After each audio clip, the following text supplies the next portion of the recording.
20 minute में 20 खबर में आपका स्वागत है। आपके साथ मैं हूं स्वप्निल। अगले 20 मिनट में आपको देश दुनिया की 20 ऐसी खबरें बताने वाले हैं जो इस वक्त न केवल सुर्खियों में है, दिलचस्प भी हैं, अहम भी हैं। तो शुरू करते हैं 20 मिनट में 20 खबरों का सिलसिला। सबसे पहले देखते हैं राजस्थान की कौन कौन सी खबर इस वक्त अहम है। एक एक फ्रेम गौर से देखिएगा, फिर समझ में आएगा कि उदयपुर के कन्नौड़ क्षेत्र के लूरदा कस्बे के जैन मंदिर में चोरों ने कैसे चोरी की। सबसे पहले मंदिर के बाहर की तस्वीरें देखिए, कैसे एक एक कर 5 चोर दबे पांव मंदिर में दाखिल हो रहे हैं। किसी के हाथ में डंडे हैं तो कोई खाली हाथ। इस दौरान सबने अपने चेहरे पर नकाब लगा रखा है ताकि इनकी पहचान न हो। अब सीढ़ियों की ये तस्वीरें देखिए, कैसे एक एक कर 3 लोग अंदर दाखिल होते हैं। और अब इस कमरे की तस्वीरें देखिए, कैसे ये लोग कोने कोने की तलाशी ले रहे हैं ताकि इनके मतलब का सामान मिल जाए। इस दौरान जब इन्हें ये एहसास हुआ कि इनकी करतूत सीसीटीवी में रिकॉर्ड हो रही है तो एक ने वहां पड़े कपड़े से सीसीटीवी कैमरे को ढक दिया। आपको बता दें कि इन चोरों ने यहां से 50,000 की नकदी और 700 ग्राम चांदी के छत्र की चोरी की है। साथ ही 3 सीसीटीवी कैमरे भी तोड़ दिए हैं। पुलिस अब इन तस्वीरों के जरिए इन चोरों का पता लगाने की कोशिश कर रही है। ढेरों जख्म और 2-2 जगह फ्रैक्चर का दर्द लिए अस्पताल के बिस्तर पर करा रहे ये महंत श्यामदास हैं। अलवर के मैथुना गांव में बने तपस्वी मंदिर के महंत श्यामदास पर यह हमला उस वक्त हुआ जब वो मंदिर में बने आश्रम में सो रहे थे। रात के वक्त ही कुछ बदमाश वहां पहुंचे और फिर लोहे के सरिये से उन पर हमला कर दिया। इस हमले में महंत श्यामदास को गंभीर चोटें तो आई हैं, साथ ही पैर और सिर में फ्रैक्चर भी हो गया है। आश्रम में मारपीट की आवाज सुनकर महंत श्यामदास के चेले उन्हें बचाने दौड़े, लेकिन बदमाशों ने उन्हें भी जख्मी कर दिया।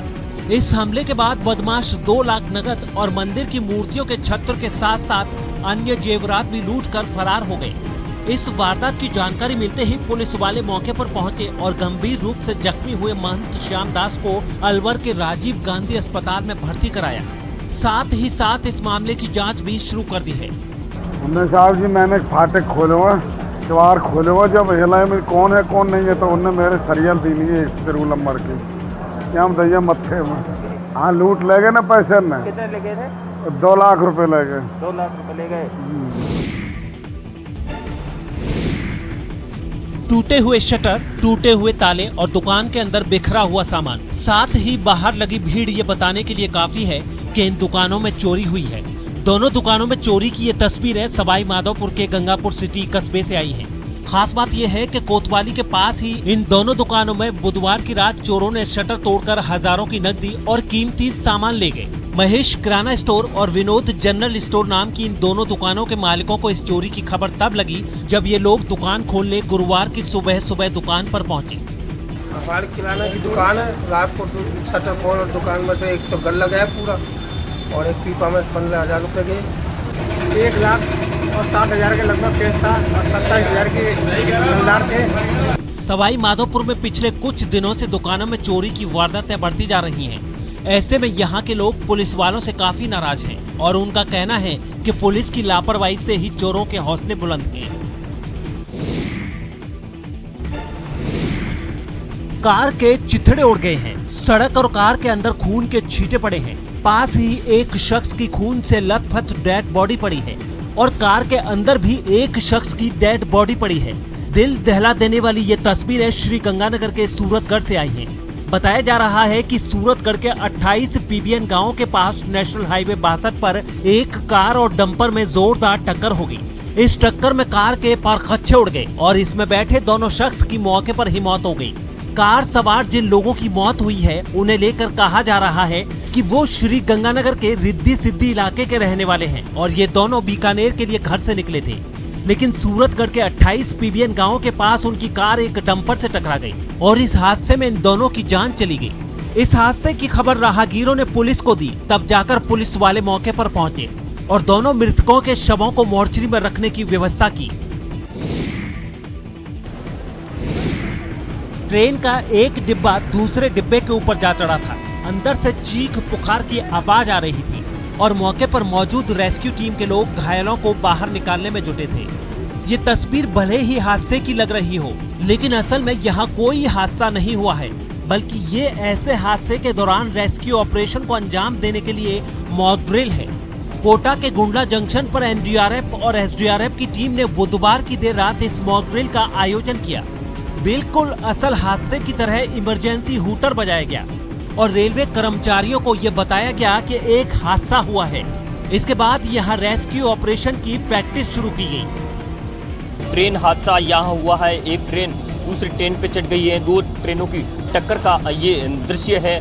पूरा मामला वैसे मॉक ड्रिल है। यहाँ रेलवे अधिकारियों और रेलवे कर्मचारियों की सतर्कता की जांच के लिए ये मॉक ड्रिल की है। मॉक ड्रिल के दौरान ये बताया गया है कि यहाँ दो ट्रेनों की टक्कर हुई है। टक्कर में कई लोग घायल हुए हैं। ये दंगल कोई दंगल नहीं है, लिहाजा दंगल वाले नियम कायदे भी यहाँ लागू नहीं है। कुछ है तो बस इन दोनों महिलाओं का जोड़, जिसकी आजमाइश महिलाएं एक दूसरे पर कर रही हैं। महिलाओं के बीच महाभारत की ये तस्वीरें राजसमंद के आइकॉनिक गेट के नीचे से आई हैं। बताया जा रहा है कि गुमटू समाज की दो महिलाएं अचानक किसी बात पर बिगड़ गईं। पहले तो इन दोनों ने एक दूसरे को अपशब्द कहे और फिर ये आपस में ही भिड़ गईं। किसी ने लात घूंसे चलाए तो किसी ने दूसरे के बाल खींचे। इन दोनों महिलाओं के बीच हो रही जंग में बीच बचाव कराने तो कोई नहीं आया, लेकिन मौके पर तमाशबीनों की भीड़ जरूर जमा हो गई। यहाँ के लोगों का कहना है कि आइकॉनिक गेट के पास घुमतू समाज के कुछ परिवारों ने डेरा डाल रखा है और अक्सर ये आपस में इसी तरह उलझते रहते हैं। कई बार इन्हें यहाँ से हटाने के लिए शिकायत भी की गई, लेकिन प्रशासन की तरफ से कोई कार्रवाई नहीं हुई है और अब ये हाल है कि इनके झगड़े का तमाशा सोशल मीडिया पर भी वायरल हो रहा है। कोरोना की तीसरी लहर की आशंका के बीच जैसलमेर में डेंगू के मरीजों की संख्या लगातार बढ़ती जा रही है। यहाँ अगस्त महीने के आखिरी हफ्ते से डेंगू का प्रकोप बढ़ रहा है और हालात ये हैं कि रोजाना जवाहर अस्पताल में 4 से 5 मरीज डेंगू के उपचार के लिए भर्ती हो रहे हैं। जवाहर अस्पताल के साथ साथ शहर के दूसरे सरकारी और निजी अस्पतालों में भी डेंगू मरीज इलाज के लिए पहुंच रहे हैं। बताया जा रहा है कि बारिश की वजह से इन दिनों मच्छरों का आतंक कुछ ज्यादा बढ़ गया है। बारिश की वजह से बबूल और दूसरे जंगली पौधे भी लहला रहे हैं और इसके चलते मच्छरों की संख्या भी बढ़ रही है। आपको बता दें कि अगस्त महीने में जहां डेंगू के 12 मरीज थे, तो वहीं इस महीने के पहले ही 15 दिनों में ये संख्या 39 तक पहुंच गई है। डेंगू जो इस बार कैसे जा रहे हैं, प्राइवेट हॉस्पिटल में रिपोर्ट हो रहे हैं और हमारे भी चिकित्सा संस्थानों पर भी रिपोर्ट हो रहे हैं। परंतु जो हमारे एलिजा से डेंगू आते हैं उन्हीं को पॉजिटिव मानते हैं और वही फोटो हो रहे हैं। और अभी तक हमने आज दिन तक और इस सीजन की पूरी बात करें तो 51 केस अपने हैं, जो कि शहरी क्षेत्र में ज़्यादा है, गाँव में तो अभी कम है। शानदार और देश के सबसे बड़े एक्सप्रेस वे के निर्माण का जायजा लेने केंद्रीय परिवहन मंत्री नितिन गडकरी खुद दौसा पहुंचे। यहां उन्होंने 1350 किलोमीटर लंबे बन रहे इस एक्सप्रेस वे का निरीक्षण किया, साथ ही साथ इसे लेकर कई जानकारियां भी दी। लगे जितने कॉन्ट्रैक्ट मैं चेक करूंगा और जो कॉन्ट्रैक्टर था तो जो कमियां होगी अगर उसमें तो वो भी चेक करके बजट के काम को उसको पूरा करें। आपको बता दें कि दिल्ली से मुंबई के बीच बन रहा ये देश का पहला ऐसा एक्सप्रेस वे है जिस पर डेडिकेटेड इलेक्ट्रिक व्हीकल 4 लेन होंगी। इनमें 2 आने के लिए और 2 जाने के लिए होंगी। एक्सप्रेस वे के किनारे पर 9 औद्योगिक टाउनशिप और स्मार्ट सिटी बनाने का भी प्रस्ताव है। 1350 किलोमीटर लंबे ग्रीनफील्ड एक्सप्रेस वे पर करीब 1 लाख करोड़ रुपए की लागत आएगी और साल 2023 तक इसके कंप्लीट होने की उम्मीद है। खास बात यह है कि इस एक्सप्रेस वे की वजह से रणथंभौर टाइगर रिजर्व में बाघों को परेशानी न हो, इसके लिए करीब 54 किलोमीटर का बेहद ही खास कॉरिडोर भी बनेगा। और अब देख लेते हैं कुछ अन्य राज्यों की खबरें।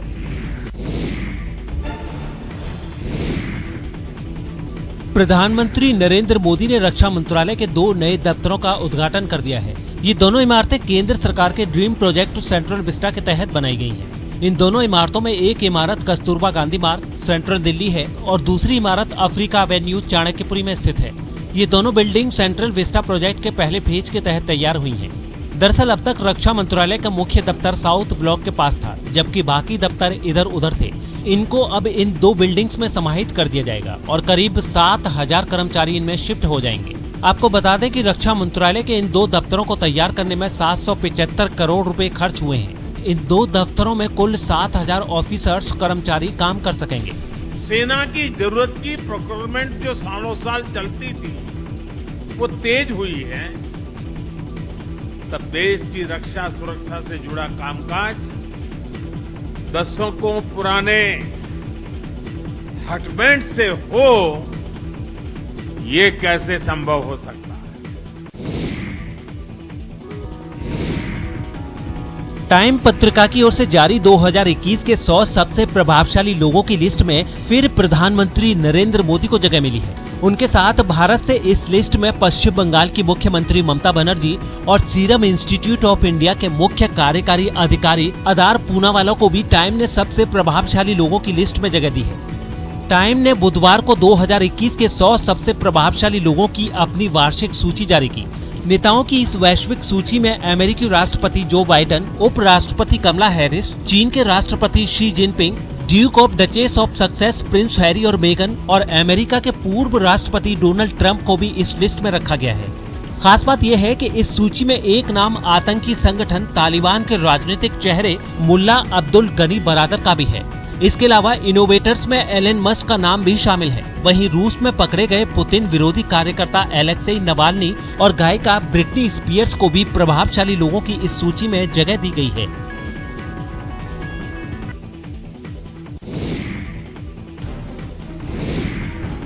उत्तर प्रदेश के कानपुर से हैरान करने वाला एक वीडियो सामने आया है। वहां 2 लोगों ने एक नाबालिग की बेरहमी से पिटाई कर दी। ये मारपीट क्यों हुई और नौबत यहां तक क्यों आ पहुंची, इसकी वजह का पता नहीं चल पाया है। हालांकि वहां से जो वीडियो सामने आया उसमें 2 लोग इस नाबालिग लड़के को बुरी तरह पीटते नजर आए। एक को तो उसे बेल्ट से मारते वक्त रहम तक नहीं आया। उसने मारपीट के दौरान उस लड़के से कुछ पता करने की कोशिश भी की।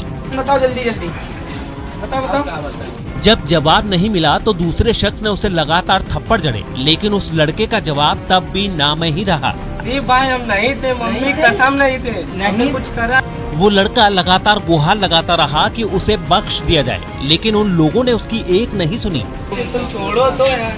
वीडियो से इतना अंदाजा लग सका कि तीनों लोग एक दूसरे से परिचित थे और किसी बात पर उनके बीच विवाद बढ़ता चला गया, जिसके बाद मारपीट शुरू हो गई।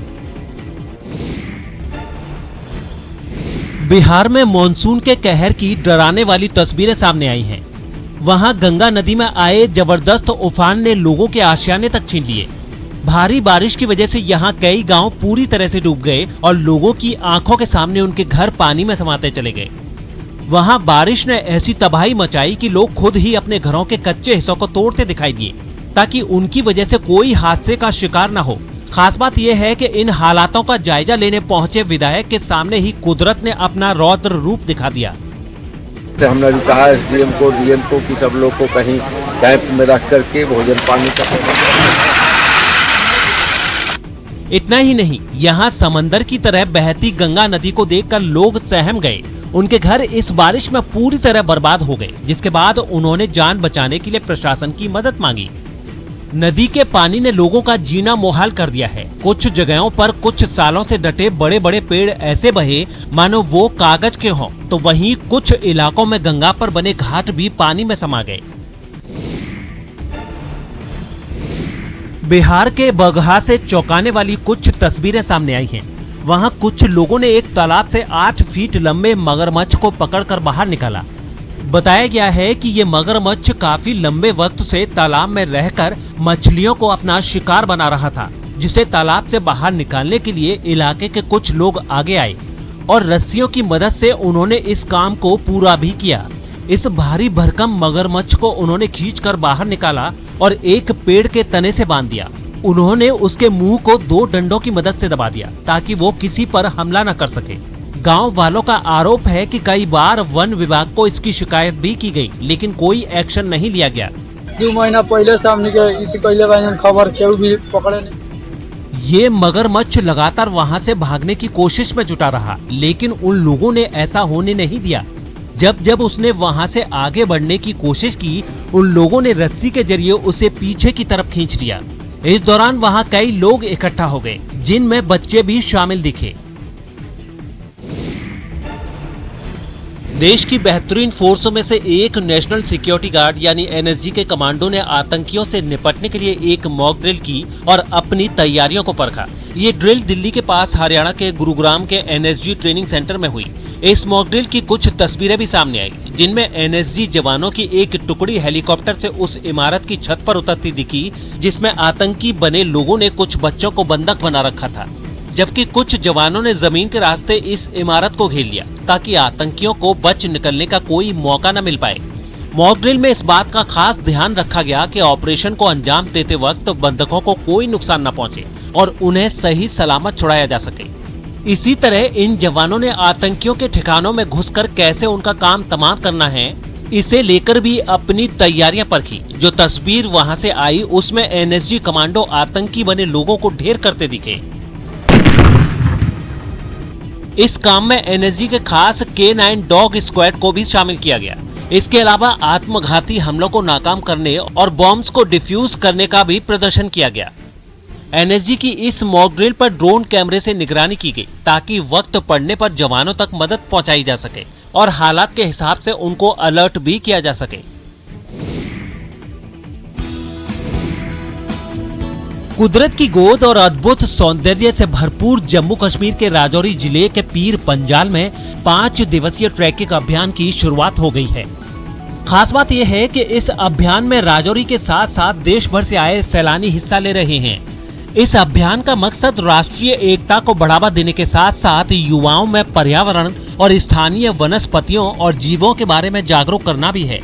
5 दिनों तक चलने वाले इस ट्रैकिंग अभियान में शामिल सैलानियों के साथ साथ एक खास टीम भी रवाना हुई है जो इन्हें जरूरी जानकारी देती रहेगी। इतना ही नहीं, इन लोगों का मनोरंजन करने के लिए भी 3 सांस्कृतिक दल इनके साथ चलेंगे। बौद्ध कनारी दहराल के आधार शिविर से शुरू हुआ ये ट्रैकिंग अभियान 18 सितंबर को खड़ी मार्ग में खत्म होगा और इस यात्रा के दौरान ट्रैकर्स को पीर पंजाल पर स्थित 7 झीलों को करीब से देखने को मौका मिलेगा। बट दिस टाइम मैंने देखा कि बहुत ज़्यादा गर्ल्स बाहर हैं और जैसे कि हम भी हैं तो हम यहाँ पे हर गर्ल को या फिर हर लेडी को कहना चाहेंगे कि प्लीज़ आप भी ये सब चीज़ करें और आप भी आएँ। हर 3 महीने या 4 महीने के बाद ऐसा ट्रैकिंग का प्रोग्राम रखा जाए जाकि जैसे कि जो 7 लेक्स के बारे में बता रहे हैं कि वो अनएक्सप्लोर्ड लेक्स हैं तो उनके देख के बहुत ही अच्छा लगेगा। मध्य प्रदेश के इंदौर से चौंकाने वाला एक वीडियो सामने आया है।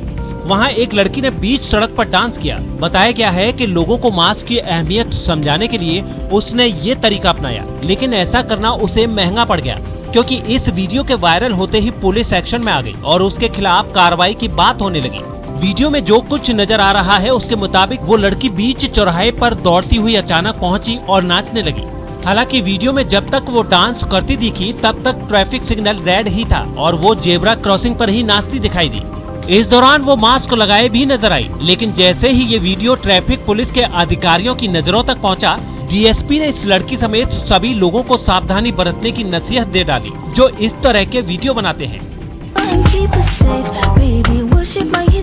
बीच चौराहे पे किसी सड़क पे वीडियो बनाएंगे तो न केवल ये उनके लिए खतरा होगा बल्कि जो दूसरे वाहन चालक हैं उनको भी खतरा भी होगा, असुविधा भी होगी। ये भक्तिमय माहौल है उत्तर प्रदेश के गोरखपुर के गीता वाटिका का, जहां राधा जन्माष्टमी के मौके पर दधीचीज की होली खेली जा रही है। यहाँ श्रद्धालु राधा अष्टमी पंडाल में जिस दधीचीज से होली खेल रहे हैं वो दही, हल्दी, केसर और इत्र से तैयार की जाती है और दधीचीज की ये होली भक्तों में काफी प्रसिद्ध है। खास बात यह है कि इस दौरान भक्त भक्ति भाव से यह दधी को कहाँ दान न पैहो भी गाते रहे। पिछले 53 सालों से जो परंपरा चली आ रही है उसी परंपरा के तहत बुधवार को गोरखपुर के गीता वाटिका में राधा जन्माष्टमी महोत्सव धूमधाम से मनाया गया। पोद्दार ने ये उत्सव शुरू किया था राधाष्टमी का। उनको राधा जी की कुछ आज्ञा हुई थी और कुछ उनके ऊपर भगवान की कृपा थी। उन्होंने बरसाने में पहले साल बरसाने में दर्शन किया, उसके बाद फिर यहाँ के कार्यक्रम शुरू किया। जवाब ज्यादा जरूरी